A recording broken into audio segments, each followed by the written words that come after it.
हाँ जी दोस्तों, स्वागत है तुहाडा सारिਆਂ ਦਾ स्टडी फाइटर्स ਦੇ ਵਿੱਚ।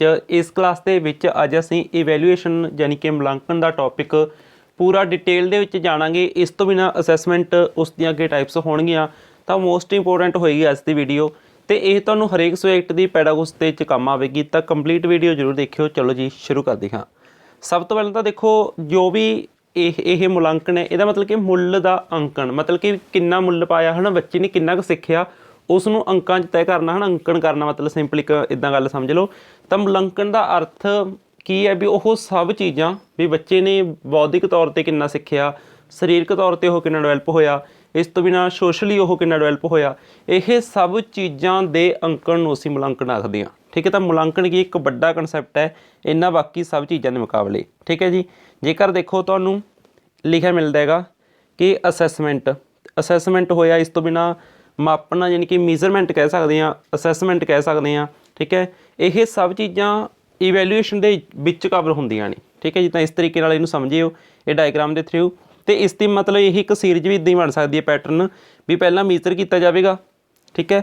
फिर उसका मतलब असैसमेंट की जाएगी, फिर इवैल्यूएशन होएगी। ठीक है। इदां इहनूं तुसीं याद रख सकते हो। नैक्सट है जी इस दियां आपां कुछ विशेषतावां समझदे हां इवैल्यूएशन दियां। तो मुलांकन की पहली विशेषता यह की है लगातार होंदा है। अगे जिहड़ा CCE है वो भी आपां समझांगे। ठीक है। तो लगातार होंदा है मतलब कि लगातार चलदा रहिंदा बच्चे ने जदों तो है ना भी स्टार्टिंग तो लैके अंत तक उसके फ्यूचर में डेवलप करन तक चलता रहेगा। ठीक है। पर वो अलग गल है भी स्कूल पद्धर वाला मनते आपां है ना भी कह दिंदे भी ये स्कूल पद्धर दा है उस तो बाद लाइफ टाइम का हो जाएगा। ये सब चीज़ां इस दे विच आउंदियां ने। इस तो बिना ये व्यवहारिक होंदा है। ठीक है जी। इस तो बिना जेकर आपां गल करिए मापन ते आंकलन इस विच आंदे ने जानी कि मेजर किया जाता है तो फिर उस दी असैसमेंट की जाती है, उसनों अंकिया जाता है। नैक्सट है जी इस दे विच सब पक्ष शामिल होंदे ने जिवें कि तुसीं ब्लूम की टैक्सोनॉमी बारे जानते होवोगे। ब्लूम अपनी टैक्सोनॉमी दे विच मेन 3 चीज़ां की गल करदा है। नंबर 1 वो मतलब असपैक्ट दसदा है कोगनीटिव यानी कि ज्ञानात्मक कह सकते हैं। नंबर 2 वो दसदा है जी अफैक्टिव। ठीक है। कोगनीटिव की है मतलब अपनियां थिंकिंग प्रोसैस है एक मतलब अपनी थिंकिंग नाल रिलेटेड है, ज्ञान नाल रिलेटेड है। तो उस तो बाद जिहड़ा यही है जी अफैक्टिव इस दे विच की शामिल है। इस दे विच आपां कह सकते हैं वैल्यूज़ शामिल ने, फीलिंग्स शामिल ने अफैक्टिव दे विच। इस तो बिना जिहड़ी तीसरी है यही है जी साइकोमोटर जिहनूं आपां कोनेटिव भी कह दिंदे हां। ठीक है। कोनेटिव कह लो या साइकोमोटर कह लो। ये 3 मतलब पक्ष दिते सी ब्लूम ने। तो उस बेस ते आपां कह सकते हैं ये जिहड़ा साइकोमोटर इहदे विच की शामिल हुंदा है कि साडा शरीर जदों गति दे विच रह के कुछ कर रहा है ना जिवें आपां कुछ लिख रहे हैं तो वो की है साइकोमोटर है। तो इदां आपां कह सकते हैं भी अपना उहदे च गतियां अपनियां कौशल जिहड़ियां वो गतिक तौर पर शामिल होंदियां ने। ठीक है जी। तो एक चीज़ तुसीं होर ध्यान रखियो इत्थे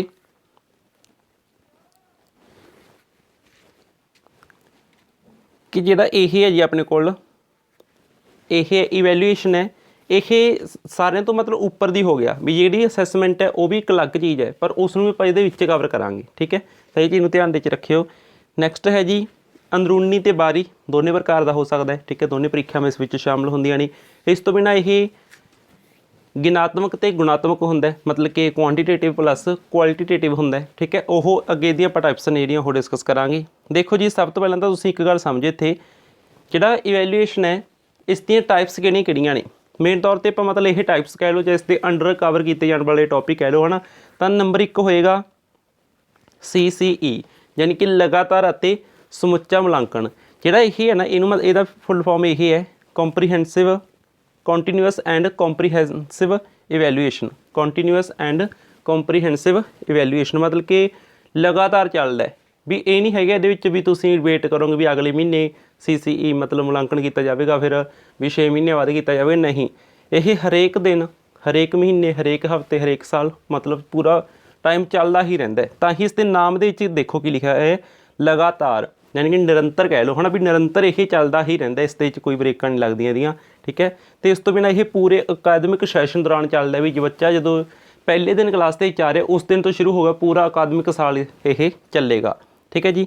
इस तो बिना जेकर आपां गल करिए दूसरी टाइप है जी निदानात्मक मुलांकन या कह लो तसखीखी जिहड़ा मतलब मुलांकन है डायग्नोस्टिक इवैल्यूएशन आपां कह सकते हैं।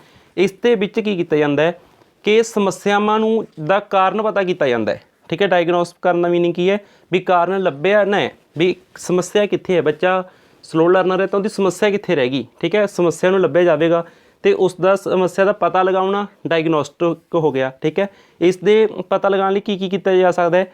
ਇਸ ਦੇ ਵਿੱਚ ਪਰੀ ਟੈਸਟਿੰਗ ਕੀਤੀ ਜਾ ਸਕਦੀ ਹੈ। ਇਸ ਤੋਂ ਬਿਨਾਂ ਕਹਿ ਸਕਦੇ ਆਪਾਂ ਆਬਜ਼ਰਵੇਸ਼ਨ ਇਸ ਦੇ ਵਿੱਚ ਆ ਜਾਊਗੀ। ਠੀਕ ਹੈ ਜੀ।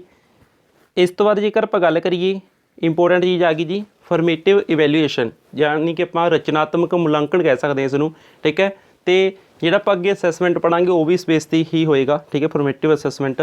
ਤਾਂ ਦੇਖੋ ਜੀ ਇੱਕ ਚੀਜ਼ ਦਾ ਇੱਥੇ ਧਿਆਨ ਰੱਖੋ, ਜਿਹੜਾ ਇਹ ਹੈ ਨਾ ਰਚਨਾਤਮਕ ਮੁਲਾਂਕਣ ਯਾਨੀ ਕਿ ਫਾਰਮੇਟਿਵ ਹੈ, ਇਸ ਦੇ ਵਿੱਚੋਂ ਫੀਡਬੈਕ ਮਿਲਦਾ ਹੈ। ਤੇ ਇੱਕ ਚੀਜ਼ ਇੱਥੇ ਖਾਸ ਧਿਆਨ ਰੱਖਣ ਵਾਲੀ ਕੀ ਹੈ, ਇਹ ਅਧਿਆਪਨ ਦੀ ਜਿਹੜੀ ਪ੍ਰਕਿਰਿਆ ਹੈ ਉਸ ਦੇ ਦੌਰਾਨ ਹੁੰਦਾ ਹੈ।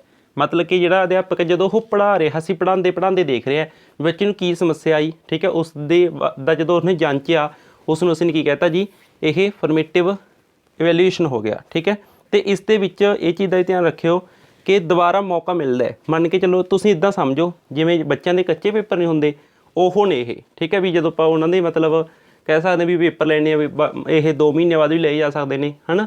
ਤਾਂ ਜਿਹੜੇ FA ਹੁੰਦੇ ਨੇ ਉਹ ਨੇ ਇਹ। ਠੀਕ ਹੈ, ਤਾਂ ਮਤਲਬ ਇਸ ਦੇ ਵਿੱਚ ਦੁਬਾਰਾ ਮੌਕਾ ਮਿਲ ਜੂਗਾ। ਬੱਚੇ ਦੇ ਘੱਟ ਨੰਬਰ ਆਏ, ਉਹ ਫੇਲ ਹੋ ਗਿਆ, ਤਾਂ ਉਸ ਨੂੰ ਦੁਬਾਰਾ ਮੌਕਾ ਮਿਲੂਗਾ, ਉਹ ਅਗਲਿਆਂ 'ਚ ਪਾਸ ਹੋ ਜਾਏਗਾ। ਠੀਕ ਹੈ, ਤੇ ਇਸ ਦੇ ਵਿੱਚ ਨਿਦਾਨ ਹੁੰਦਾ, ਯਾਨੀ ਕਿ ਆਪਾਂ ਕਹਿ ਸਕਦੇ ਹਾਂ ਕਿ ਡਾਇਗਨੋਸ ਕੀਤਾ ਜਾਂਦਾ ਚੀਜ਼ ਨੂੰ, ਵੀ ਬੱਚਾ ਇੱਕ ਚੀਜ਼ ਦੇ ਵਿੱਚ ਕਮੀ ਰਹਿ ਗਈ, ਉਸ ਇੱਕ ਸਬਜੈਕਟ 'ਚ ਫੇਲ ਹੋ ਗਿਆ, ਕੋਈ ਦਿੱਕਤ ਨਹੀਂ, ਉਸ ਦਾ ਸਾਲ ਨਹੀਂ ਖਰਾਬ ਹੁੰਦਾ। ਠੀਕ ਹੈ, ਤਾਂ ਇਹ ਕੀ ਹੈ, ਫਾਰਮੇਟਿਵ ਇਵੈਲੂਏਸ਼ਨ ਹੈ। ਤੇ ਇਸ ਦੇ ਵਿੱਚ ਦੁਬਾਰਾ ਮੌਕਾ ਮਿਲ ਜਾਂਦਾ, ਸਿੱਖਣ ਨੂੰ ਮੋਨੀਟਰ ਕੀਤਾ ਜਾਂਦਾ ਹੈ। ਮਤਲਬ ਇਹ ਵੀ ਚੀਜ਼ ਦਾ ਧਿਆਨ ਰੱਖਿਓ ਵੀ ਉਸ ਦਾ ਕੀ ਕੀਤਾ ਜਾਂਦਾ, ਨਿਰੀਖਣ, ਮਤਲਬ ਨਿਗਰਾਨੀ ਕੀਤੀ ਜਾ ਰਹੀ ਹੈ ਵੀ ਬੱਚੇ ਦੀ ਇਹ ਕਮੀ ਸੀ, ਠੀਕ ਹੈ, ਅੱਗੇ ਤੋਂ ਇਹਨੂੰ ਪੂਰਾ ਕਰਾਂਗੇ। ਤਾਂ ਮੋਨੀਟਰ ਕੀਤਾ ਜਾ ਰਿਹਾ ਸਿੱਖਣ ਨੂੰ। ਤੇ ਇਸ ਦੇ ਵਿੱਚ ਕੀ ਕੁਛ ਸ਼ਾਮਲ ਹੁੰਦਾ ਜੀ, ਇਸ ਦੀਆਂ ਐਗਜ਼ਾਮਪਲਸ ਕੁਝ ਹੋ ਸਕਦੇ ਨੇ, ਹੋਮਵਰਕ ਹੋ ਸਕਦਾ, ਕਲਾਸ ਵਰਕ ਹੋ ਸਕਦਾ, ਔਰਲ ਟੈਸਟਸ ਹੋ ਸਕਦੇ ਨੇ। ਇਹ ਸਭ ਨੇ ਜਿਹੜੀ ਉਹ ਫਾਰਮੇਟਿਵ ਇਵੈਲੂਏਸ਼ਨ ਦੇ ਵਿੱਚ ਆ ਜਾਣਗੇ। ਪਰ ਇਸ ਤੋਂ ਬਾਅਦ ਜੇ ਮੈਂ ਤੁਹਾਨੂੰ ਸਿੰਪਲ ਐਗਜ਼ਾਮਪਲ ਦਿੱਤੀ ਹੈ ਕਿ ਜਿਹੜੇ ਫਾਈਨਲ ਐਗਜ਼ਾਮ ਹੁੰਦੇ ਨੇ ਉਹਨਾਂ ਨੂੰ ਆਪਾਂ ਸਮੇਟਿਵ ਇਵੈਲੂਏਸ਼ਨ ਕਹਿ ਸਕਦੇ ਹਾਂ। ਜਿਵੇਂ ਮਤਲਬ ਐਸਏ ਦੇ ਪੇਪਰ ਹੁੰਦੇ ਨੇ, ਹੈ ਨਾ। ਐਸਏ ਦੇ ਪੇਪਰ ਜਾਂ ਤਾਂ ਸਮੈਸਟਰ ਵਾਈਜ਼ ਕਹਿ ਲਓ ਵੀ, ਹੈ ਨਾ, ਟਰਮ 1 ਟਰਮ 2 ਹੋ ਗਏ ਇੱਦਾਂ। ਮਤਲਬ ਇਹ ਫਾਈਨਲ ਐਗਜ਼ਾਮ ਨੇ, ਇਸ ਦੇ ਵਿੱਚ ਜੇ ਬੱਚਾ ਫੇਲ ਹੋ ਗਿਆ ਤਾਂ ਉਸ ਦਾ ਸਾਲ ਖਰਾਬ ਹੈ। ਠੀਕ ਹੈ, ਇੱਦਾਂ ਮਤਲਬ ਸਿੰਪਲ ਇੱਕ ਗੱਲ ਜੀ ਯਾਦ ਰੱਖ ਲਓ। ਤਾਂ ਸਮੇਟਿਵ ਕੀ ਹੈ, ਇਹਨੂੰ ਆਪਾਂ ਜੁੜਾਤਮਕ ਜਾਂ ਕਹਿ ਲਓ ਕੁਲਾਤਮਕ ਮੁਲਾਂਕਣ ਆਖਦੇ ਹਾਂ। ਠੀਕ ਹੈ ਜੀ, ਤਾਂ ਸਾਰੇ ਕੰਮ ਖਤਮ ਹੋਣ ਤੋਂ ਬਾਅਦ ਹੁੰਦਾ ਇਹ ਚੀਜ਼ ਦਾ ਖਾਸ ਧਿਆਨ ਰੱਖੋ। ਮੈਂ ਰਿਪੀਟ ਕਰ ਰਿਹਾ, ਜਿਹੜਾ ਤਾਂ ਇਹ ਸੀ ਇਹ ਤਾਂ ਟੀਚਿੰਗ ਦੇ ਦੌਰਾਨ ਸੀ, ਜਦੋਂ ਬੱਚੇ ਨੂੰ ਹਲੇ ਪੜ੍ਹਾਇਆ ਜਾ ਰਿਹਾ ਸੀ ਉਦੋਂ ਹੋ ਰਿਹਾ ਸੀ ਇਹ ਮੁਲਾਂਕਣ। ਇਹ ਹੋਊਗਾ ਜੀ ਬਾਅਦ 'ਚ, ਟੀਚਰ ਪੜ੍ਹਾ ਕੇ ਹਟ ਗਿਆ, ਉਹਨੇ ਇੱਕ ਨਤੀਜਾ ਕੱਢਣਾ ਬੱਚੇ ਨੇ ਪੂਰਾ ਕੀ ਸਿੱਖਿਆ। 6 ਮਹੀਨਿਆਂ 'ਚ, ਸਾਲ ਬਾਅਦ ਹੁੰਦਾ ਇਹ, ਮਤਲਬ ਸਾਲ 'ਚ 1-2 ਵਾਰ ਹੀ ਹੁੰਦਾ। ਇਹ ਚੀਜ਼ ਦਾ ਧਿਆਨ ਰੱਖਿਓ। ਅਤੇ ਜਿਹੜਾ ਫਾਰਮੇਟਿਵ ਅਸੈਸਮੈਂਟ ਹੈ ਇਹ ਸਾਲ 'ਚ ਮਤਲਬ 4 ਕੁ ਵਾਰ, ਜਿਵੇਂ FA1 FA2 FA3 FA4 ਇੱਦਾਂ ਪੇਪਰ ਲਏ ਜਾਂਦੇ ਨੇ। ਇਸ ਤਰ੍ਹਾਂ ਸਾਲ 'ਚ 4 ਵਾਰ ਵੀ ਹੋ ਸਕਦਾ ਹੈ। ਪਰ ਜਿਹੜਾ ਐਸਏ ਨੇ, ਇਹ ਐਸਏ ਦੇ ਪੇਪਰ ਜਾਂ ਤਾਂ ਦੇਖੋ ਫਾਈਨਲ ਐਗਜ਼ਾਮ ਹੀ ਹੁੰਦੇ ਨੇ। ਪਰ ਜੇ ਟਰਮ ਸਿਸਟਮ ਹੋਵੇ, ਠੀਕ ਹੈ, ਵੀ ਟਰਮ 1 ਟਰਮ 2, ਤਾਂ ਹੋ ਸਕਦਾ ਸਾਲ 'ਚ 2 ਵਾਰ ਪੇਪਰ ਹੋ ਜਾਣ, ਜਿਵੇਂ ਸਮੈਸਟਰ ਕਹਿ ਦਿੰਦੇ ਆਪਾਂ, ਉਹ ਚੀਜ਼ ਹੈ ਇਹ। ਤਾਂ ਇਹ ਕੁੱਲ ਮਿਲਾ ਕੇ ਫਾਈਨਲ ਪੇਪਰ ਹੋ ਕੇ ਇੱਦਾਂ ਯਾਦ ਰੱਖ ਸਕਦੇ ਤੁਸੀਂ। ਠੀਕ ਹੈ, ਅਤੇ ਇਹਨੂੰ ਆਪਾਂ ਅਚੀਵਮੈਂਟ ਟੈਸਟ ਵੀ ਕਹਿ ਦਿੰਦੇ ਹਾਂ। ਠੀਕ ਹੈ, ਉਸ ਤੋਂ ਬਿਨਾਂ ਪੇਪਰ, ਪੈਨ ਪੇਪਰ ਟੈਸਟ ਵੀ ਕਹਿ ਦਿੰਦੇ ਹਾਂ। ਤਾਂ ਇਹ ਇੰਪੋਰਟੈਂਟ ਚੀਜ਼ਾਂ ਨੇ। ਅਤੇ ਇੱਕ ਗੱਲ ਹੋਰ, ਇਹਦੇ ਵਿੱਚ ਤਾਂ ਸਮੱਸਿਆ ਦਾ ਸਿਰਫ ਪਤਾ ਲਗਾਇਆ ਸੀ। ਠੀਕ ਹੈ, ਕੀ ਕਹਿ ਰਹੇ ਸੀ ਆਪਾਂ, ਵੀ ਸਮੱਸਿਆ ਦਾ ਪਤਾ ਲਗਾਇਆ। ਠੀਕ ਹੈ, ਅਤੇ ਉਸ ਦਾ ਪਤਾ ਕੀਤਾ ਗਿਆ। ਇਸ ਦੇ ਵਿੱਚ ਉਸ ਦਾ ਮਤਲਬ ਸਿੱਟਾ ਕੱਢਿਆ ਗਿਆ। ਠੀਕ ਹੈ, ਅਤੇ ਰਿਮੀਡੀਅਲ ਟੀਚਿੰਗ ਹੈ ਜਿਹੜੀ ਉਹ ਇਸ ਦੇ ਵਿੱਚ ਸ਼ਾਮਲ ਹੋਏਗੀ। ਇਸ ਦੇ ਵਿੱਚ ਡਾਇਗਨੋਸਟਿਕ ਟੀਚਿੰਗ ਸ਼ਾਮਲ ਹੋਏਗੀ। ਠੀਕ ਹੈ ਜੀ। ਅਤੇ ਜੇਕਰ ਆਪਾਂ ਗੱਲ ਕਰੀਏ ਇਸ ਦੇ ਵਿੱਚ ਬੱਚਾ ਇੱਕ ਵਾਰ ਰਹਿ ਗਿਆ, ਠੀਕ ਹੈ, ਮਤਲਬ ਉਸ ਦਾ ਇਹ ਰਿਜ਼ਲਟ ਨਾ ਵਧੀਆ ਆਇਆ, ਆਊਟਪੁੱਟ ਨਾ ਵਧੀਆ ਆਈ, ਤਾਂ ਉਸ ਦਾ ਮਤਲਬ ਦੁਬਾਰਾ ਉਸ ਨੂੰ ਮੌਕਾ ਨਹੀਂ ਮਿਲਦਾ। ਇਹ ਚੀਜ਼ਾਂ ਨੇ ਜਿਹੜੀਆਂ ਤੁਸੀਂ ਯਾਦ ਜ਼ਰੂਰ ਰੱਖਿਓ। ਠੀਕ ਹੈ ਜੀ। ਇਸ ਤੋਂ ਬਾਅਦ ਆਪਾਂ ਡਿਸਕਸ ਕਰਦੇ ਹਾਂ ਅਸੈਸਮੈਂਟ। ਤਾਂ ਅਸੈਸਮੈਂਟ ਇੱਕ ਇੰਪੋਰਟੈਂਟ ਚੀਜ਼ ਹੋ ਗਈ, ਇਹ ਡਿਸਕਸ ਕਰਦੇ ਹਾਂ ਆਪਾਂ। ਤਾਂ ਜਿਹੜੀ ਅਸੈਸਮੈਂਟ ਜਿਹਨੂੰ ਆਪਾਂ ਅੰਕਲਨ ਕਹਿੰਦੇ ਹਾਂ, ਇਹ ਮਤਲਬ ਇਵੈਲੂਏਸ਼ਨ ਦਾ ਹੀ ਇੱਕ ਪਾਰਟ ਹੈ। ਠੀਕ ਹੈ, ਪਹਿਲਾਂ ਤਾਂ ਇਹ ਯਾਦ ਰੱਖੋ। ਇਹਨੂੰ ਅੱਗੇ 4 ਤਰੀਕੇ ਨਾਲ ਵੰਡਿਆ ਜਾਂਦਾ। ਤੁਸੀਂ ਇੰਗਲਿਸ਼ ਦੇ ਵਿੱਚ ਇੱਦਾਂ ਹੀ ਇਸ ਦੇ ਕੀਵਰਡ ਯਾਦ ਰੱਖਿਓ, ਇੰਗਲਿਸ਼ ਵਰਜਨ ਨੂੰ ਜ਼ਰੂਰ ਦੇਖਿਓ। Number 1 assessment of learning, number 2 assessment for learning, ਅਤੇ ਨੈਕਸਟ ਹੈ ਜੀ ਅਸੈਸਮੈਂਟ ਐਜ ਲਰਨਿੰਗ, ਨੈਕਸਟ ਹੈ ਜੀ ਅਸੈਸਮੈਂਟ ਇਨ ਲਰਨਿੰਗ। ਕਹਿਣ ਦਾ ਮੀਨਿੰਗ ਕੀ ਹੈ, ਸਭ ਤੋਂ ਪਹਿਲਾਂ ਤਾਂ ਆਪਾਂ ਸਮਝਦੇ ਹਾਂ ਜੀ ਅਸੈਸਮੈਂਟ ਆਫ ਲਰਨਿੰਗ ਮਤਲਬ ਕਿ ਕੀ ਸੀ ਕਿ ਜਿਹੜਾ ਬੱਚਾ ਸੀ, ਠੀਕ ਹੈ, ਉਹ ਕੀ ਕਰ ਰਿਹਾ ਸੀ, ਉਸ ਦੀ ਮਤਲਬ ਸਿੱਖ ਰਿਹਾ ਹੈ। ਅਤੇ ਸਿੱਖਦੇ ਸਿੱਖਦੇ ਕੀ ਹੋ ਰਹੀ ਹੈ, ਉਸ ਦੀ ਮਤਲਬ ਆਪਾਂ ਕਹਿ ਸਕਦੇ ਹਾਂ ਕਿ ਸਵਾਲ ਕੀਤੇ ਜਾ ਰਹੇ ਨੇ। ਮਤਲਬ ਕਿ ਇੱਦਾਂ ਸਮਝੋ ਤੁਸੀਂ ਵੀ ਤੁਸੀਂ ਬੱਚੇ ਦਾ ਕੁਛ ਟੈਸਟ ਪਾਤਾ, ਠੀਕ ਹੈ, ਤਾਂ ਅਸੈਸਮੈਂਟ ਆਫ ਲਰਨਿੰਗ ਤੁਸੀਂ ਕੀ ਕਹੋਗੇ, ਉਸ ਤੋਂ ਸਵਾਲ ਪੁੱਛੋਗੇ। ਅਤੇ ਇਹ ਮਤਲਬ ਟੈਸਟ ਪਹਿਲਾਂ ਪਾਤਾ, ਬਾਅਦ ਵਿੱਚ ਸਵਾਲ ਕਰੋ ਤੁਸੀਂ, ਤਾਂ ਬਾਅਦ 'ਚ ਸਵਾਲ ਪੁੱਛਣਾ ਕੀ ਹੈ, ਅਸੈਸਮੈਂਟ ਆਫ ਲਰਨਿੰਗ ਹੈ। ਤਾਂ ਇਹਨੂੰ ਦੇਖਿਓ ਪੰਜਾਬੀ 'ਚ ਇੱਦਾਂ ਯਾਦ ਕਰੋ ਤੁਸੀਂ ਵੀ ਸਿੱਖਣ ਦਾ ਅੰਕਲਨ, ਮਤਲਬ ਵੀ ਸਿੱਖਿਆ ਸੀ ਉਸ ਨੂੰ ਆਪਾਂ ਨੇ ਅੰਕ ਦੇਣੇ ਨੇ ਵੀ ਕਿੰਨੇ ਵਧੀਆ ਸਿੱਖਿਆ ਉਹ, ਵਧੀਆ ਸਿੱਖਿਆ, ਘੱਟ ਸਿੱਖਿਆ, ਤਾਂ ਉਸ ਨੂੰ ਆਪਾਂ ਅੰਕ ਦੇਣੇ ਨੇ, ਅੰਕ ਬਾਅਦ 'ਚ ਦਿੱਤੇ ਜਾਣਗੇ। ਤਾਂ ਇਸ ਦੇ ਵਿੱਚ ਬਾਅਦ ਵਿੱਚ ਸਵਾਲ ਕੀਤੇ ਜਾਂਦੇ ਨੇ, ਠੀਕ ਹੈ ਜੀ, ਅਸੈਸਮੈਂਟ ਆਫ ਲਰਨਿੰਗ ਦੇ ਵਿੱਚ। ਅਤੇ ਜੇਕਰ ਆਪਾਂ ਗੱਲ ਕਰੀਏ ਅਸੈਸਮੈਂਟ ਫਾਰ ਲਰਨਿੰਗ, ਤਾਂ ਇਹ ਕੀ ਹੈ ਵੀ ਹਾਲੇ ਤੁਸੀਂ ਬੱਚੇ ਨੂੰ ਪੜ੍ਹਾ ਹੀ ਰਹੇ ਹੋ, ਪੜ੍ਹਾਉਂਦੇ ਵਿੱਚੋਂ ਸਵਾਲ ਪੁੱਛਣੇ ਨੇ। ਤਾਂ ਇਹਦਾ ਮੀਨਿੰਗ ਇੱਦਾਂ ਸਮਝੋ, ਅਸੈਸਮੈਂਟ ਫਾਰ ਲਰਨਿੰਗ ਵੀ ਸਿੱਖਣ ਲਈ ਮੁਲਾਂਕਣ, ਮਤਲਬ ਵੀ ਸਿੱਖ ਰਿਹਾ ਹੈ ਅਤੇ ਉਹ ਸਿੱਖਣ ਦੇ ਲਈ ਮੁਲਾਂਕਣ ਕਰ ਰਿਹਾ, ਵੀ ਸਿੱਖਦੇ ਮੈਂ ਉਹਨੂੰ ਦੱਸ ਵੀ ਦੇਵਾਂਗਾ ਵੀ ਤੂੰ ਬੱਚਾ ਇੱਥੇ ਗਲਤ ਹੈ, ਤੂੰ ਇੱਥੇ ਸਹੀ ਹੈ, ਵੀ ਜਦੋਂ ਆਪਾਂ ਸਿੱਖਦੇ ਉਹਨੂੰ ਦੱਸ ਵੀ ਸਕਾਂਗੇ। ਤਾਂ ਇਹੀ ਕੀ ਹੈ, ਫੋਰ ਅਸੈਸਮੈਂਟ ਫੋਰ ਲਰਨਿੰਗ, ਯਾਨੀ ਕਿ ਵਿੱਚੋਂ ਸਵਾਲ ਪੁੱਛਣਾ, ਠੀਕ ਹੈ। ਵੀ ਆਪਾਂ ਨੂੰ ਸਵਾਲ ਜਦੋਂ ਪੁੱਛਿਆ ਆਪਾਂ ਨੂੰ ਪਤਾ ਲੱਗੂਗਾ ਵੀ ਇਹ ਆਨਸਰ ਦੇ ਰਿਹਾ ਜਾਂ ਨਹੀਂ ਦੇ ਰਿਹਾ ਆਨਸਰ, ਤਾਂ ਆਪਾਂ ਉਹਨੂੰ ਰਿਪੀਟ ਕਰਾਂਗੇ, ਹੈ ਨਾ, ਦੱਸਾਂਗੇ। ਤਾਂ ਇਹ ਕੀ ਹੈ, ਅਸੈਸਮੈਂਟ ਫੋਰ ਲਰਨਿੰਗ ਹੈ। ਇਸ ਤੋਂ ਬਿਨਾਂ ਦੇਖੋ ਅਸੈਸਮੈਂਟ ਐਜ਼ ਲਰਨਿੰਗ, ਮਤਲਬ ਕਿ ਬੱਚੇ ਨੇ ਜਿਹੜੇ ਉਹ ਸਿੱਖ ਰਹੇ ਨੇ, ਇਹ ਇੱਕ ਲਗਾਤਾਰ ਵੀ ਪ੍ਰੋਸੈਸ ਚੱਲ ਰਿਹਾ, ਸਿੱਖ ਰਹੇ ਨੇ। ਅਤੇ ਉਸ ਤੋਂ ਬਿਨਾਂ ਗਰੁੱਪ ਦੇ ਵਿੱਚ ਉਹ ਸਿੱਖ ਰਹੇ ਨੇ। ਅਤੇ ਆਪਾਂ ਇਹਨੂੰ ਕਹਿ ਸਕਦੇ ਹਾਂ ਕਿ ਜਿਹੜਾ ਸਿੱਖਣਾ ਉਹ ਅੰਕਲਨ ਵਜੋਂ, ਠੀਕ ਹੈ, ਇੱਦਾਂ ਕਹਿ ਸਕਦੇ ਇਹਨੂੰ ਅਸੈਸਮੈਂਟ ਐਜ ਲਰਨਿੰਗ, ਵੀ ਸਿੱਖ ਰਹੇ ਨੇ, ਮਤਲਬ ਇਹ ਉਸ ਸਮੇਂ ਜਾਰੀ ਪ੍ਰੋਸੈਸ ਹੈ, ਠੀਕ ਹੈ। ਨੈਕਸਟ ਹੈ ਜੀ ਅਸੈਸਮੈਂਟ ਇਨ ਲਰਨਿੰਗ, ਇਹ ਇੱਕ ਇੰਪੋਰਟੈਂਟ ਚੀਜ਼ ਬਣ ਗਈ। ਅਸੈਸਮੈਂਟ ਇਨ ਲਰਨਿੰਗ ਮਤਲਬ ਕਿ ਅੰਤ ਵਿੱਚ ਨਤੀਜਾ ਕੱਢਿਆ, ਜਿਵੇਂ ਆਪਾਂ ਨੇ ਉਹ ਨਹੀਂ ਸੀ, ਆਪਾਂ ਨੇ ਐਸੇ ਮਤਲਬ ਕਹਿੰਦੇ ਹਾਂ ਆਪਾਂ, ਹੈ ਨਾ, ਵੀ ਜਿਹੜਾ ਆਪਣੇ ਸਮਿਟਿਵ ਵਾਲਾ ਪੜ੍ਹਿਆ ਸੀ, ਉਹੀ ਚੀਜ਼ ਹੋ ਗਈ ਵੀ ਇਹਦੇ ਵਿੱਚ ਲਾਸਟ ਦੇ ਵਿੱਚ ਆਪਾਂ ਸਿੱਟਾ ਕੱਢ ਰਹੀਆਂ, ਬਿਲਕੁਲ ਲਾਸਟ ਦੇ ਵਿੱਚ ਬੱਚੇ ਨੇ ਵੀ ਕੀ ਸਿੱਖ ਲਿਆ, ਠੀਕ ਹੈ। ਤਾਂ ਇਹਦੇ ਵਿੱਚ ਆਪਾਂ ਨੇ ਬੱਚੇ ਨੂੰ ਪੂਰਾ ਸਿਖਾਇਆ ਤਾਂ ਪਹਿਲਾਂ, ਬਾਅਦ ਵਿੱਚ ਇੱਕ ਨਤੀਜੇ 'ਤੇ ਪਹੁੰਚਣੇ, ਤਾਂ ਉਹ ਕੀ ਹੋਏਗੀ ਜੀ, ਅਸੈਸਮੈਂਟ ਇਨ ਲਰਨਿੰਗ ਹੋਏਗੀ। ਅੰਤ ਵਿੱਚ ਨਤੀਜਾ ਕੱਢਣ ਲਈ ਸਵਾਲ ਕਰਨਾ, ਉਹ ਕੀ ਹੋਗੀ, ਅਸੈਸਮੈਂਟ ਇਨ ਲਰਨਿੰਗ ਹੋਗੀ। ਹੁਣ ਆਪਾਂ ਇਹਨੂੰ ਥੋੜ੍ਹਾ ਜਿਹਾ ਸੰਖੇਪ ਦੇ ਵਿੱਚ ਦੇਖਦੇ ਹਾਂ, ਸ਼ਾਰਟ ਦੇ ਵਿੱਚ। ਇਸ ਵਿੱਚ ਕੀ ਸੀ, ਬੱਚੇ ਨੂੰ ਕੀ ਕੀਤਾ ਆਪਾਂ ਨੇ, ਅਸੈਸਮੈਂਟ ਆਫ ਲਰਨਿੰਗ ਸਿੱਖਣ ਤੋਂ ਬਾਅਦ ਮਤਲਬ ਉਹਨੂੰ ਟੈਸਟ ਲੈ ਲਿਆ, ਫਿਰ ਬਾਅਦ 'ਚ ਸਵਾਲ ਕੀਤਾ। ਅਤੇ ਇਹਦੇ ਵਿੱਚ ਕੀ ਸੀ, ਵਿੱਚੋਂ ਸਵਾਲ ਕੀਤਾ। ਇਸ ਦੇ ਵਿੱਚ ਉਹ ਆਪ ਮਤਲਬ ਸਿੱਖ ਰਿਹਾ ਸੀ ਅਸੈਸਮੈਂਟ ਐਜ ਲਰਨਿੰਗ। ਅਤੇ ਇਸ ਤੋਂ ਬਿਨਾਂ ਅਸੈਸਮੈਂਟ ਇਨ ਲਰਨਿੰਗ ਦੇ ਵਿੱਚ ਕੀ ਸੀ, ਵੀ ਅੰਤ ਵਿੱਚ ਨਤੀਜਾ ਕੱਢਣਾ ਆਪਾਂ ਨੇ, ਠੀਕ ਹੈ। ਤਾਂ ਇਹ ਅਸੈਸਮੈਂਟ ਕੀਤੀ ਜਾ ਰਹੀ ਹੈ। ਤਾਂ ਇਸ ਤਰੀਕੇ ਨਾਲ ਇਹ ਹੋ ਗਈਆਂ ਅਸੈਸਮੈਂਟ ਦੀਆਂ ਟਾਈਪਸ। ਇਸ ਤੋਂ ਬਾਅਦ ਅਸੀਂ ਸਮਝਦੇ ਹਾਂ ਜੀ ਕਿ ਜਿਹੜਾ ਇਹ ਹੈ, ਇਹਦੀਆਂ ਕਰੈਕਟਰਿਸਟਿਕਸ ਕੀ ਹੋਣਗੀਆਂ। ਗੁੱਡ ਟੂਲ ਆਫ ਇਵੈਲੂਏਸ਼ਨ, ਮਤਲਬ ਕਿ ਇਵੈਲੂਏਸ਼ਨ ਦੇ ਵਿੱਚ ਟੀਚਰ ਜੋ ਵੀ ਵਿਧੀਆਂ ਅਪਣਾ ਰਿਹਾ, ਹੋ ਸਕਦਾ ਉਹ ਕੋਈ ਟੈਸਟ ਤਿਆਰ ਕਰ ਰਿਹਾ ਹੋਵੇ।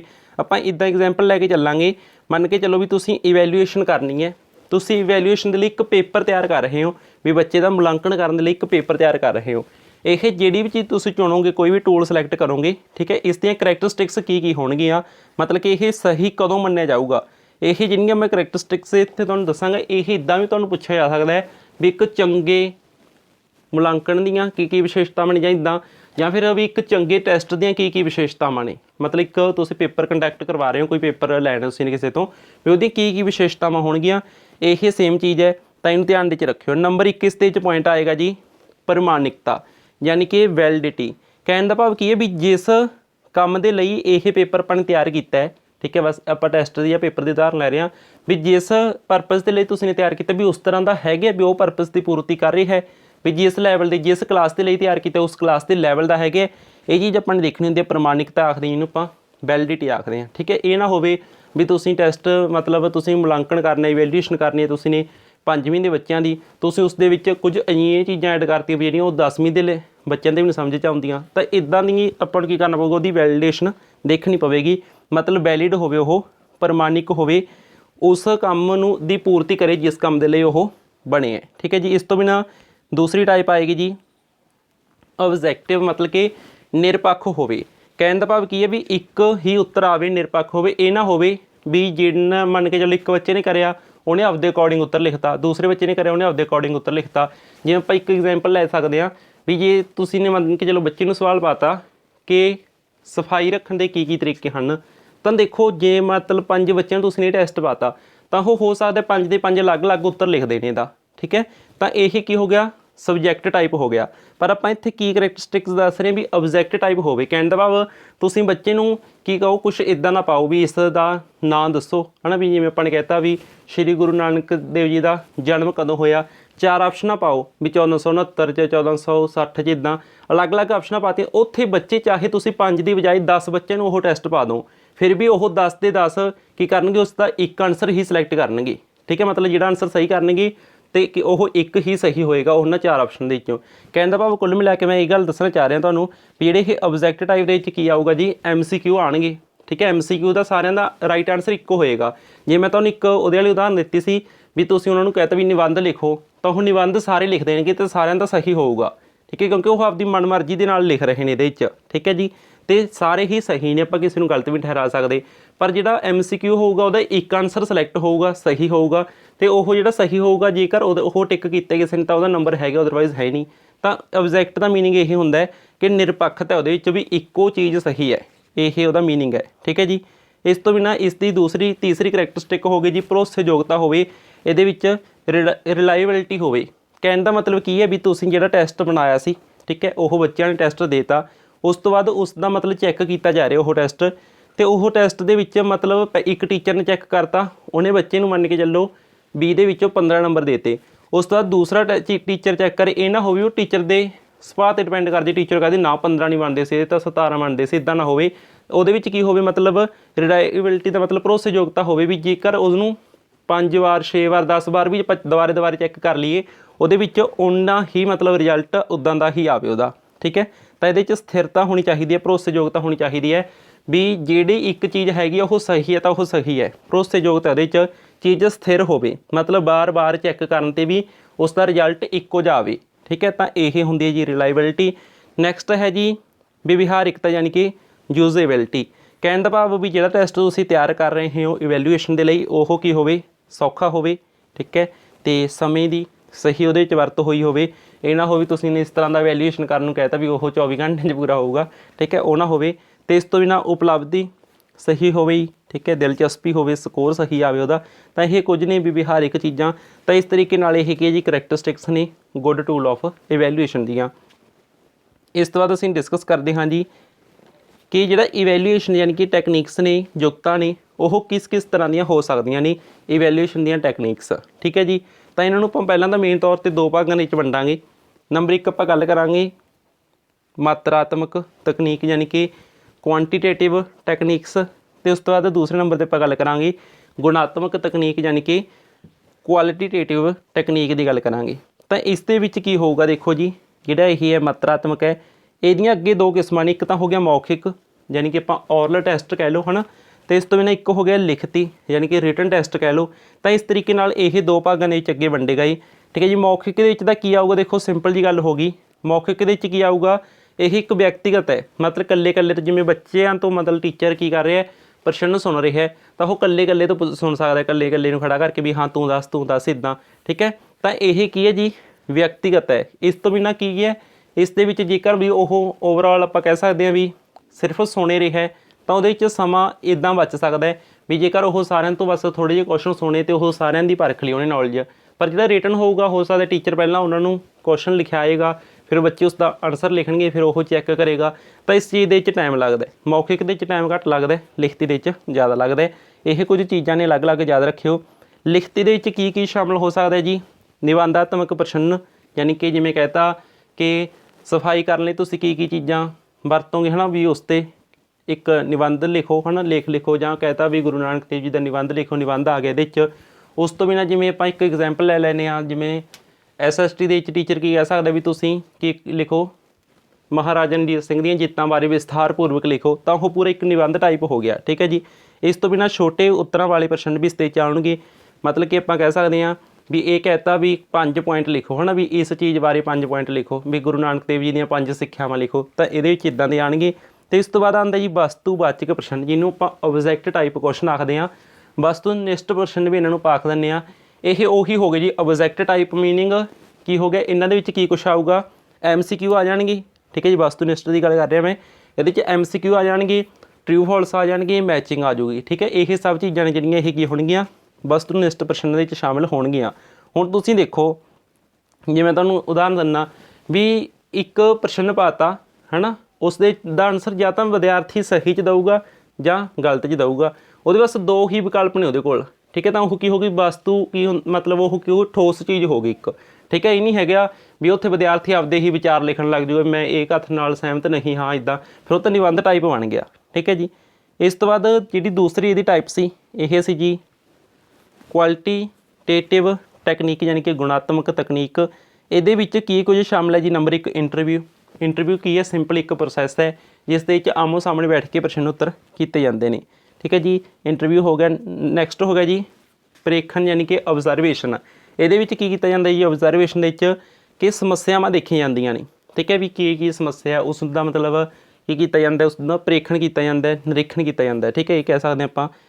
ਨੈਕਸਟ ਹੈ ਜੀ ਸੰਚਿਵ ਰਿਕਾਰਡ। ਦੇਖੋ ਇਸ ਦੇ ਨਾਮ ਤੋਂ ਪਤਾ ਲੱਗ ਗਿਆ ਇਹ ਕੀ ਹੈ ਸੂਚਨਾ ਇਕੱਠੀ ਕਰਨੀ ਮਤਲਬ ਸੂਚਨਾ ਇਕੱਠੀ ਕਰਕੇ ਇੱਕ ਰਿਕਾਰਡ ਬਣਾ ਲੈਣਾ ਇਹ ਕੀ ਹੈ ਜੀ ਕਮੂਲੇਟਿਵ ਰਿਕਾਰਡਸ ਆਪਾਂ ਇਹਨੂੰ ਕਹਿ ਸਕਦੇ ਹਾਂ। ਤਾਂ ਇਸ ਦੀ ਇੱਕ ਮੈਂ ਐਗਜ਼ਾਮਪਲ ਤੁਹਾਨੂੰ ਇਹ ਦੇਣੀ ਚਾਹਾਂਗਾ ਮੰਨ ਕੇ ਚੱਲੋ ਵਿਦਿਆਰਥੀ ਆ ਤੁਸੀਂ ਕੀ ਕਰ ਰਹੇ ਹੋ ਇਵੈਲੂਏਸ਼ਨ ਕਰ ਰਹੇ ਹੋ ਤੁਸੀਂ ਕੀ ਕਰੋਗੇ ਉਸ ਦੀ ਹੈਲਥ ਬਾਰੇ ਲਿਖੋਗੇ ਠੀਕ ਹੈ ਉਸ ਦਾ ਤੁਸੀਂ ਉਹਦੀਆਂ ਅਚੀਵਮੈਂਟਸ ਬਾਰੇ ਲਿਖ ਸਕਦੇ ਹੋ ਅਚੀਵਮੈਂਟ ਤੋਂ ਬਾਅਦ ਤੁਸੀਂ ਲਿਖ ਸਕਦੇ ਹੋ ਵੀ ਉਸ ਦਾ ਮਤਲਬ ਕਹਿ ਸਕਦੇ ਆਪਾਂ ਵੀ ਪਰਸਨੈਲਿਟੀ ਕਿਸ ਤਰ੍ਹਾਂ ਦੀ ਹੋਏਗੀ ਜੇ ਇਹ ਚੀਜ਼ਾਂ ਅਚੀਵ ਕਰੇਗਾ ਪਰਸਨੈਲਿਟੀ ਬਾਰੇ ਲਿਖ ਸਕਦੇ ਹੋ ਫਿਰ ਤੁਸੀਂ ਉਸ ਦੇ ਫਿਊਚਰ ਬਾਰੇ ਲਿਖ ਸਕਦੇ ਹੋ। ਇਸ ਤਰ੍ਹਾਂ ਇਹ ਸਭ ਚੀਜ਼ਾਂ ਤੁਸੀਂ ਇੱਕ ਤਰਤੀਬ ਦੇ ਵਿੱਚ ਲਿਖ ਲਓਗੇ ਇਹਨੂੰ ਆਪਾਂ ਕਹਾਂਗੇ ਸੰਚਿਤ ਰਿਕਾਰਡ ਯਾਨੀ ਕਿ ਕਮੂਲੇਟਿਵ ਰਿਕਾਰਡ ਇਸ ਨੂੰ ਅਸੀਂ ਆਖਾਂਗੇ। ਇਸ ਤੋਂ ਬਾਅਦ ਇੱਕ ਇੰਪੋਰਟੈਂਟ ਚੀਜ਼ ਆ ਗਈ ਜੀ ਅਨੈਕਡੋਟਲ ਰਿਕਾਰਡਸ ਮਤਲਬ ਕਿ ਘਟਨਾਕ੍ਰਮ ਰਿਕਾਰਡ।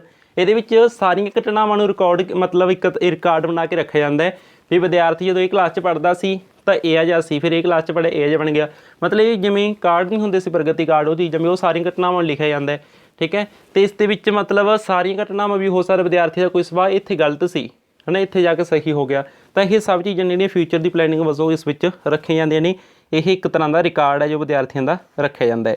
ਇਸ ਤੋਂ ਬਿਨਾਂ ਨੈਕਸਟ ਹੈ ਜੀ ਜਾਂਚ ਸੂਚੀ ਯਾਨੀ ਕਿ ਚੈੱਕ ਲਿਸਟ। ਇਹ ਚੈੱਕ ਲਿਸਟ ਦੇ ਵਿੱਚ ਇੱਦਾਂ ਹੁੰਦਾ ਹੈ ਜੀ ਕਿ ਮੰਨ ਕੇ ਚੱਲੋ ਉੱਪਰ ਇੱਕ ਵਿਦਿਆਰਥੀ ਦਾ ਨਾਂ ਲਿਖਤਾ ਕਲਾਸ ਲਿਖਤੀ ਹੇਠਾਂ ਮੰਨ ਕੇ ਚੱਲੋ 10 ਪ੍ਰਸ਼ਨ ਲਿਖੇ ਹੋਏ ਨੇ 10 ਪ੍ਰਸ਼ਨ ਕਿੱਦਾਂ ਦੇ ਨੇ ਕਿ ਵਿਦਿਆਰਥੀ ਵਿੱਚ ਬੋਲਣ ਦਾ ਗੁਣ ਹੈ ਪਿੱਛੇ ਉਹਦੇ ਲਿਖਿਆ ਹੋਊਗਾ ਹਾਂ ਜਾਂ ਨਾ ਉਹਦੇ ਵਿੱਚ ਲਿਖਿਆ ਹੋਊਗਾ ਹਾਂ ਜਾਂ ਨਾ ਮਤਲਬ ਇੱਦਾਂ ਪ੍ਰਸ਼ਨ ਮਤਲਬ ਇੱਕ ਬਣਾਇਆ ਹੋਊਗਾ। ਅਗਲਾ ਪ੍ਰਸ਼ਨ ਕੀ ਹੋਊਗਾ ਕਿ ਵਿਦਿਆਰਥੀ ਹੈ ਜਿਹੜਾ ਉਸ ਦੇ ਵਿੱਚ ਆਤਮ ਵਿਸ਼ਵਾਸ ਹੈ ਪਿੱਛੇ ਲਿਖਿਆ ਹੋਊਗਾ ਹਾਂ ਜਾਂ ਨਾ ਠੀਕ ਹੈ। ਇਸ ਤਰ੍ਹਾਂ ਮੰਨ ਕੇ ਚੱਲੋ 5-10 ਪ੍ਰਸ਼ਨ ਬਣਾਏ ਗਏ ਹੁਣ ਅਤੇ ਉੱਥੇ ਕੀ ਕੀਤਾ ਜਾਊਗਾ ਜੀ ਚੈੱਕ ਲਿਸਟ ਦਾ ਮੀਨਿੰਗ ਇਹ ਹੈ ਵੀ ਚੈੱਕ ਕੀਤਾ ਜਾਊਗਾ। ਦੇਖੋ ਉਹ ਪ੍ਰਸ਼ਨ ਤਾਂ ਸਾਰਿਆਂ ਲਈ ਨੇ ਇੱਕ ਵਿਦਿਆਰਥੀ ਵਿਦਿਆਰਥੀ ਨੂੰ ਖੜਾ ਕਰ ਲਿਆ ਦੇਖਿਆ ਠੀਕ ਹੈ ਟੀਚਰ ਨੇ ਵੀ ਇਸਦੇ ਵਿੱਚ ਹੈਗੇ ਹੈ ਗੁਣ ਹੈਗੇ ਬੋਲਣ ਤਾਂ ਉਹ ਟਿਕ ਕਰੂਗਾ ਹਾਂ। ਇਸ ਵਿੱਚ ਆਪਾਂ ਨੇ ਕਹਿਤਾ ਵੀ ਇਹ ਸ਼ਰਾਰਤੀ ਹੈ ਮਤਲਬ ਸ਼ਰਾਰਤਾਂ ਕਰਦਾ ਹੈ ਆਪਾਂ ਉਹ ਉੱਥੇ ਸਿਲੈਕਟ ਕਰਾਂਗੇ ਨਾ। ਤਾਂ ਇੱਦਾਂ ਇੱਕ ਚੈੱਕ ਲਿਸਟ ਬਣਾਈ ਜਾਂਦੀ ਹੈ ਪੂਰੀ ਲਿਸਟ ਹੈ ਉਹਦੇ ਉੱਤੇ ਮਤਲਬ ਚੈੱਕ ਲਗਾਏ ਜਾਂਦੇ ਨੇ ਵੀ ਸਹੀ ਹੈ ਗਲਤ ਹੈ ਹੈ ਨਾ ਹਾਂ ਜਾਂ ਨਾ 'ਚ ਜਵਾਬ ਦਿੱਤਾ ਜਾਂਦਾ ਹੈ। ਇਹ ਪੂਰੀ ਇੱਕ ਚੈੱਕ ਲਿਸਟ ਹੋ ਗਈ ਠੀਕ ਹੈ ਜੀ। ਤਾਂ ਇਹ ਵੀ ਇੱਕ ਤਕਨੀਕ ਹੈ ਇਵੈਲੂਏਸ਼ਨ ਕਰਨ ਦੀ ਠੀਕ ਹੈ ਜੀ। ਇਸ ਦੇ ਵਿੱਚ ਪਹਿਲਾਂ ਤੋਂ ਕੁਐਸਚਨ ਲਿਖੇ ਹੁੰਦੇ ਨੇ ਜਿਵੇਂ ਆਪਾਂ ਇੱਥੇ ਕਹਿ ਲਓ ਹੈ ਨਾ ਵੀ ਪਹਿਲੀ ਗੱਲ ਜਿਵੇਂ ਇਹ ਮੰਨ ਕੇ ਚੱਲੋ ਆਪਣੇ ਕੋਲ 8 ਕੁਐਸਚਨ ਲਿਖੇ ਹੋਏ ਨੇ ਇਹ 8 ਕੁਐਸਚਨ ਲਿਖੇ ਹੋਏ ਨੇ ਪਹਿਲੇ ਦਾ ਆਨਸਰ ਹਾਂ ਆਉਣਾ ਸੀ ਫਿਰ ਨਾ ਆਉਣਾ ਸੀ ਹਾਂ ਆਉਣਾ ਸੀ ਨਾ ਆਉਣਾ ਸੀ ਇੱਦਾਂ ਪੂਰੀ ਇੱਕ ਚੈੱਕ ਲਿਸਟ ਬਣਾਈ ਜਾਂਦੀ ਹੈ ਇਹਨੂੰ ਆਪਾਂ ਇੱਕ ਮੁਲਾਂਕਣ ਦੇ ਵਜੋਂ ਵਰਤ ਸਕਦੇ ਹਾਂ ਠੀਕ ਹੈ ਜੀ। ਨੈਕਸਟ ਹੈ ਜੀ ਪੋਰਟਫੋਲੀਓ ਜੋ ਇੱਕ ਇੰਪੋਰਟੈਂਟ ਚੀਜ਼ ਹੈ ਇਹ ਇੱਕ ਤਰ੍ਹਾਂ ਦਾ ਰਿਕਾਰਡ ਹੈ ਮਤਲਬ ਕਿ ਸਟੂਡੈਂਟ ਦਾ ਰਿਕਾਰਡ ਇਕੱਠਾ ਕਰਕੇ ਇੱਕ ਰੱਖਿਆ ਜਾਂਦਾ ਇੱਕ ਤਰ੍ਹਾਂ ਠੀਕ ਹੈ ਕਿ ਉਸ ਨੇ ਮਤਲਬ ਵਿਦਿਆਰਥੀ ਨੇ ਨੂੰ ਕੀ ਸਮੱਸਿਆ ਆਈ ਸੀ ਮਤਲਬ ਕਿ ਵਿਦਿਆਰਥੀ ਨੇ ਜਦੋਂ ਵਿਸ਼ਾ ਅਧਿਆਪਕ ਇੱਕ ਵਿਸ਼ਾ ਪੜ੍ਹਾ ਰਿਹਾ ਸੀ ਉਹ ਕਿਸ ਪੱਧਰ ਤੱਕ ਸਮਝਿਆ ਸੀ ਉਸਨੂੰ ਕੀ ਉਸ ਦੇ ਵਿੱਚ ਸਮੱਸਿਆ ਆਈ ਸੀ ਠੀਕ ਹੈ। ਤਾਂ ਜਮਾਤ ਕਮਰੇ ਤੋਂ ਲੈ ਕੇ ਅਧਿਆਪਨ ਪ੍ਰਤੀਕਿਰਿਆ ਤੱਕ ਇਹ ਸਭ ਚੀਜ਼ਾਂ ਇਸ ਦੇ ਵਿੱਚ ਸ਼ਾਮਲ ਹੁੰਦੀਆਂ ਨੇ ਇੱਕ ਤਰ੍ਹਾਂ ਦਾ ਰਿਕਾਰਡ ਹੈ ਇਹ ਬਸ ਇਹਨੂੰ ਇੱਦਾਂ ਯਾਦ ਰੱਖ ਲਿਓ। ਇਸ ਤੋਂ ਬਾਅਦ ਹੈ ਜੀ ਸਮਾਜ ਮਿਤੀ ਯਾਨੀ ਕਿ ਸੋਸ਼ੀਓਮੈਟਰੀ ਦੀ ਆਪਾਂ ਇੱਕ ਐਗਜ਼ਾਮਪਲ ਵੀ ਲਵਾਂਗੇ ਕੁਐਸਚਨ ਵੀ ਇਹਦੇ ਨਾਲ ਦਾ ਠੀਕ ਹੈ ਪਿੱਛੇ ਵੀਡੀਓ ਦੇ ਲਾਸਟ 'ਤੇ। ਤਾਂ ਉਸ ਦੇ ਵਿੱਚ ਕੀ ਹੈ ਵੀ ਇਹ ਦੇਖਿਆ ਜਾਂਦਾ ਵੀ ਬੱਚਾ ਜਿਹੜਾ ਉਹ ਸਮਾਜ ਦੇ ਵਿੱਚ ਕਿੰਨਾ ਕੁ ਵਿਚਰਦਾ ਇਹ ਚੀਜ਼ ਦਾ ਰਿਕਾਰਡ ਰੱਖਿਆ ਜਾਂਦਾ ਉੱਥੇ ਦਾ ਮੁਲਾਂਕਣ ਕੀਤਾ ਜਾਂਦਾ ਵੀ ਇਹ ਸੋਚਿਆ ਜਾਂਦਾ ਵੀ ਇਹ ਬੱਚੇ ਨੂੰ ਵੀ ਸਮਾਜ 'ਚ ਕਿਵੇਂ ਸਮਝਿਆ ਜਾਂਦਾ ਹੈ ਨਾ ਵੀ ਉਹ ਵੀ ਹੀਨ ਭਾਵਨਾ ਤਾਂ ਨਹੀਂ ਇਸ ਦਾ ਇਹ ਕਾਰਨ ਤਾਂ ਨਹੀਂ ਹੈਗੇ ਬੱਚੇ ਜਿਹੜਾ ਉਹ ਵੀ ਚੁੱਪ ਚਾਪ ਰਹਿੰਦਾ ਹੈ ਜਾਂ ਕਹਿ ਲਓ ਵੀ ਉਹ ਘੱਟ ਸਿੱਖਦਾ ਹੈ ਵੀ ਉਹਦੇ ਸਮਾਜ ਵਿੱਚ ਕੋਈ ਪ੍ਰੋਬਲਮ ਹੋਵੇ ਤਾਂ ਉਹਦਾ ਸੋਸ਼ਲ ਸਟੇਟਸ ਚੈੱਕ ਕੀਤਾ ਜਾਂਦਾ ਇਹਦੇ ਵਿੱਚ। ਡਾਇਰੀ ਮਤਲਬ ਜਿਵੇਂ ਆਪਾਂ ਬੱਚੇ ਨੇ ਜਿਹੜੇ ਉਹ ਹੋਮਵਰਕ ਨੋਟ ਕਰਨ ਲਈ ਇੱਕ ਰਿਕਾਰਡ ਰੱਖਦੇ ਨੇ ਇਸੇ ਤਰ੍ਹਾਂ ਵੀ ਜਿਹੜੀਆਂ ਡੇਲੀ ਦੀਆਂ ਰੂਟੀਨ ਦੀਆਂ ਚੀਜ਼ਾਂ ਨੇ ਉਹ ਡਾਇਰੀ ਨੂੰ ਵਰਤਿਆ ਜਾਂਦਾ। ਸੈਮੀਨਾਰ ਇਹ ਸਭ ਚੀਜ਼ਾਂ ਹੋ ਗਈਆਂ ਜੀ ਟੈਕਨੀਕਸ ਹੋ ਗਈਆਂ ਇਵੈਲੂਏਸ਼ਨ ਦੀਆਂ। ਇਸ ਤੋਂ ਬਾਅਦ ਆਪਾਂ ਹੁਣ ਕੁਝ ਕੁਐਸਚਨ ਨੇ ਜਿਹੜੇ ਇਹ ਡਿਸਕਸ ਕਰਾਂਗੇ। ਨੰਬਰ 1 ਹੈ ਜੀ oral tests can be formal ਔਰ ਇਨਫਾਰਮਲ। ਤਾਂ ਦੇਖੋ ਜੀ ਫਾਰਮਲ ਹੁੰਦਾ ਜਿਹੜਾ ਆਪਾਂ ਮਤਲਬ ਆਮ ਜਿਵੇਂ ਕੋਈ ਸਕੂਲ ਵਗੈਰਾ 'ਚ ਲੈ ਲਿਆ ਇਨਫਾਰਮਲੀ ਵੈਸੇ ਲਿਆ ਜਾ ਸਕਦਾ ਤਾਂ ਜਿਹੜਾ ਔਰਲ ਟੈਸਟ ਯਾਨੀ ਕਿ ਮੌਖਿਕ ਪ੍ਰੀਖਿਆ ਇਹ ਫਾਰਮਲ ਅਤੇ ਇਨਫਾਰਮਲ ਦੋਨੇ ਤਰੀਕੇ ਨਾਲ ਇਹ ਹੋ ਸਕਦੀ ਹੈ। ਤਾਂ ਆਪਸ਼ਨ ਡੀ ਸਾਡਾ ਰਾਈਟ ਆਨਸਰ ਹੋ ਜਾਵੇਗਾ ਏ ਅਤੇ ਬੀ ਦੋਨੋਂ ਠੀਕ ਹੈ ਜੀ।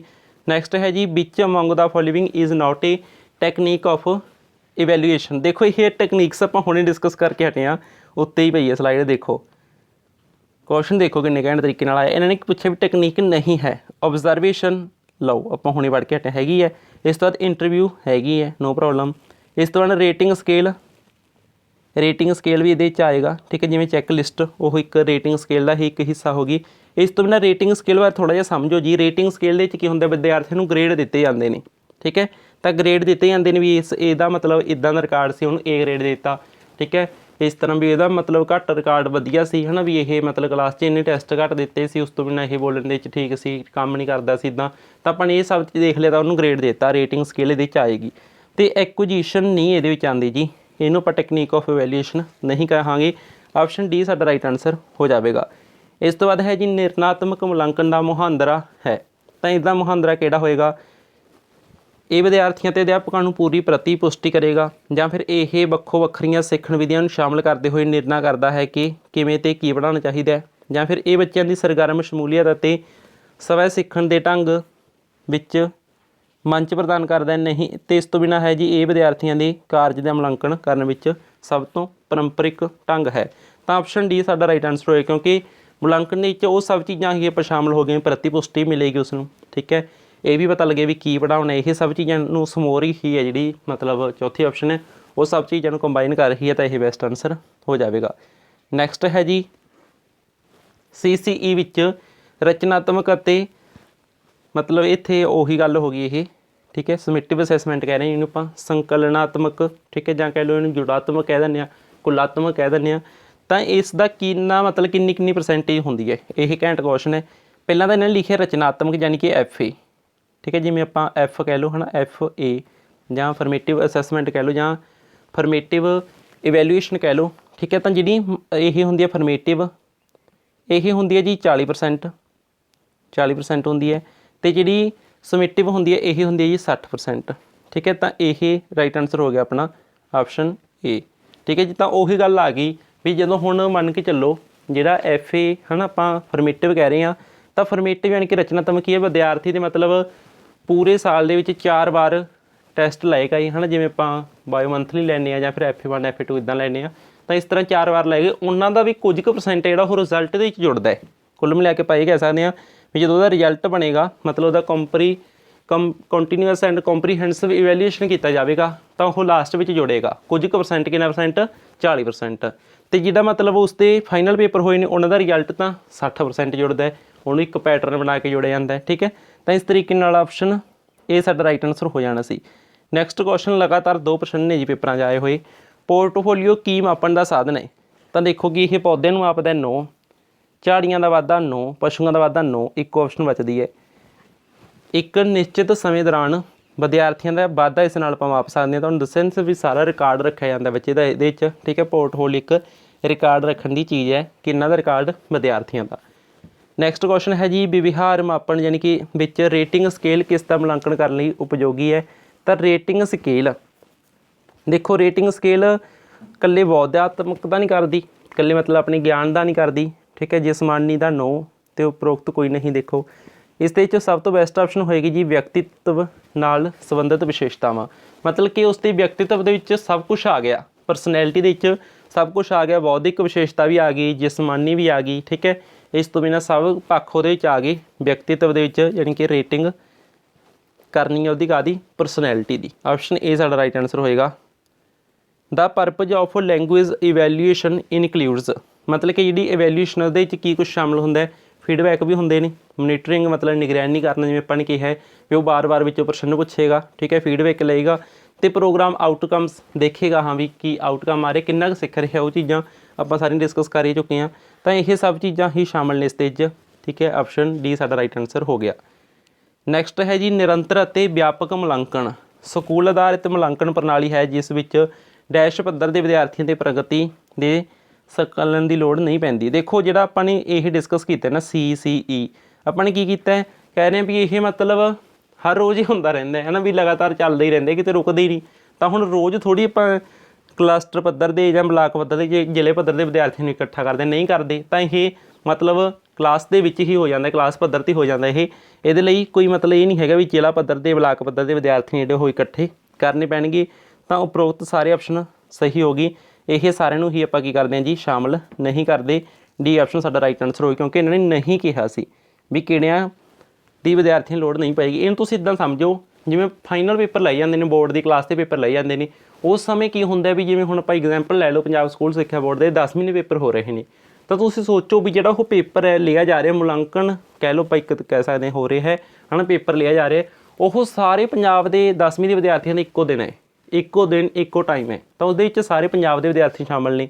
ਠੀਕ ਹੈ, ਇਸੇ ਤਰ੍ਹਾਂ ਜਿਹੜਾ CCE ਹੈ ਇਹਦੇ ਵਿੱਚ ਕਿਸੇ ਨੂੰ ਨਹੀਂ ਸ਼ਾਮਲ ਕਰਨਾ ਪੈਂਦਾ, ਮਤਲਬ ਇਹ ਕਲਾਸ ਪੱਧਰ 'ਤੇ ਹੋ ਗਿਆ ਵੀ ਰੋਜ਼ ਹੀ ਹੋਈ ਜਾਂਦਾ, ਚਾਹੇ ਇਹ ਨਹੀਂ ਹੈਗਾ ਵੀ ਸਾਰੇ ਪਹਿਲਾਂ ਜ਼ਿਲ੍ਹੇ ਪੱਧਰ ਦੇ ਨੂੰ ਬੁਲਾਵਾਂਗੇ ਇੱਕ ਥਾਂ 'ਤੇ ਇੱਕ ਸੈਂਟਰ 'ਚ ਵੀ ਉੱਥੇ ਮੁਲਾਂਕਣ ਹੋਏਗਾ, ਇੱਦਾਂ ਨਹੀਂ ਹੁੰਦਾ। ਠੀਕ ਹੈ, ਨਿਰੰਤਰ ਅਤੇ ਵਿਆਪਕ ਮੁਲਾਂਕਣ ਦਾ ਉਦੇਸ਼ ਯਾਨੀ ਕਿ CCE ਦਾ ਉਦੇਸ਼ ਕੀ ਹੈ?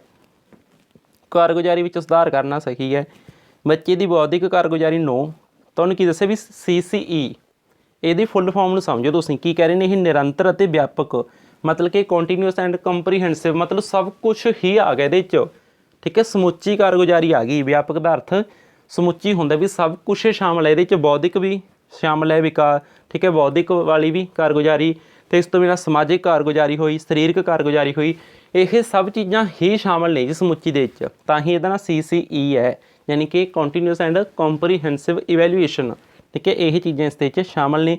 ਨਿਰੰਤਰ ਮਤਲਬ ਲਗਾਤਾਰ ਚੱਲਦਾ, ਵਿਆਪਕ ਦੇ ਵਿੱਚ ਸਮੁੱਚੀ ਹੋ ਗਿਆ। ਠੀਕ ਹੈ, ਰਿਵਾਈਜ਼ ਕਰੋ, ਇੰਪੋਰਟੈਂਟ ਚੀਜ਼ ਹੈ। ਅਤੇ ਬੌਧਿਕ ਸਮਾਜਿਕ ਇਹਦੇ ਵੱਲ ਆਪਾਂ ਨੇ ਝਾਕਣਾ ਵੀ ਨਹੀਂ, ਆਪਸ਼ਨ ਇਹ ਸਾਡਾ ਰਾਈਟ ਆਨਸਰ ਹੋ ਗਿਆ।